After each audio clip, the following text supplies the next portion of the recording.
Yeah, it's definitely lots of honey in there. It's not something that came in yesterday. No. It's a good size.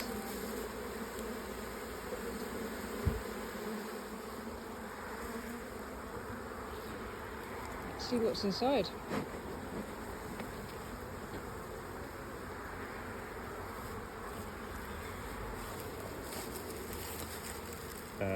Which one?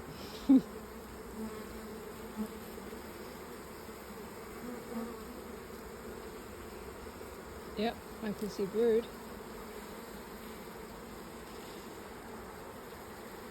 This hive is stuffed. So we've no idea when they moved in. We haven't noticed it. This morning we noticed a load of bees on the side, but they've obviously been here a while.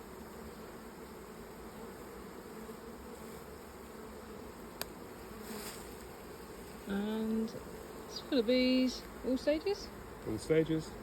So we've prepped a box, so we'll give them some space and leave them to it.